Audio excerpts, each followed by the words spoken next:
The swords? Yeah.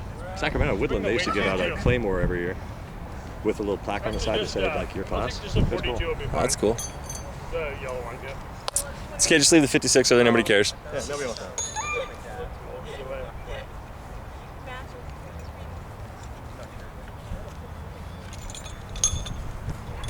I'm not going to spend a ton of time on this, and honestly, most of you, unless you're really comfortable with the 56 for distance, there is some kind of carryover. You're going to get a lot of debate where that point is, whatever.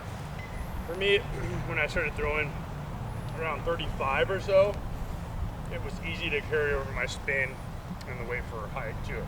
It just depends on how you're built, how good you are at being able to drive, or even your standing weight over bar, kind of that carryover. So there's no absolute cutoff point. One thing I do want you to be able to do well before you try to spin with it at all is you have to be able to take the weight from the side and be able to do a side swing finish with it too, basically a side standing throw too. So you have to be good at that before you can do that. So same principles apply, except the left arm is just going to be up the whole time and out a little bit too, instead of being on your hip. Okay? I'm going to throw this direction a little bit. What's that? Make sure the screw's not all the way in the shackle. So with this, I would do hip hook grip, even to practice and learn that, because you're going to definitely want to hook grip with the spin actually. Okay. And this, it'd be nice to have a little bit longer weight too, or like a spinner weight. It tends to be a round weight, a little extra link in there, maybe too, a little longer. Just depends on the games and the preference of the throwers too. Like, bell weights are fine for standing, but for spinning, they're tough. It's a big handle, that kind of thing. So it's almost like opposites of what you want for each event. Probably get different answers from different throwers though too. Okay. I'm just going to show you the side stance throw.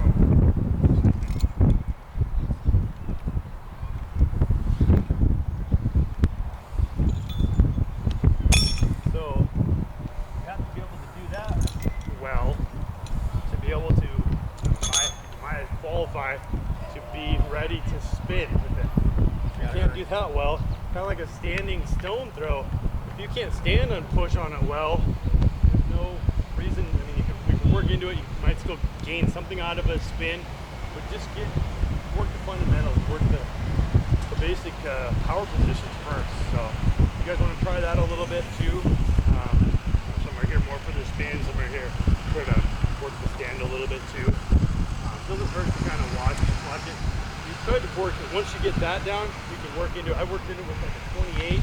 That was kind of a little bit light, even like a 42. If I would have had a 42 to learn it, would be a nice carryover to it too. So let's work on that a little bit first for those that want to practice the spin. It doesn't hurt to do as a drill either, just the side swings and lift. There's a few guys that actually throw that way and prefer that and do pretty well with it too.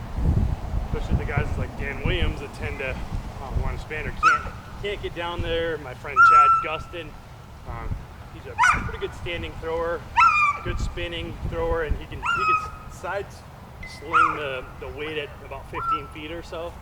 So there are guys that can do about what Dan Williams, I think the highest they've ever. Dan's gone 17. I don't know in the games though if that was. I think Dave Brown, former world record holder, I think he went 17. I know he's got at least 16 with the side sling. Partly if you're really big, because you threw here, you're going to be limited and not be able to go as low, so there's a point where you may have to do that. Doesn't tend to be the easiest transition kind of thing either too. Okay. Let's give it a try if you want to, keep working on a few swings with the lighter weight, get that kink out of the weight if you want to just do standing throws too. Not about that. What's that? Dave, oh yeah. 35 Braemar, 56. Yeah. No way I can do that. I don't count him. No.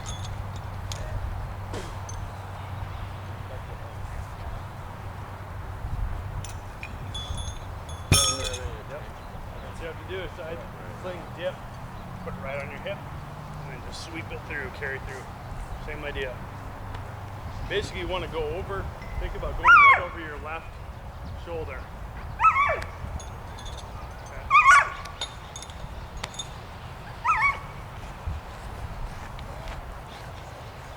I'm just gonna practice swing.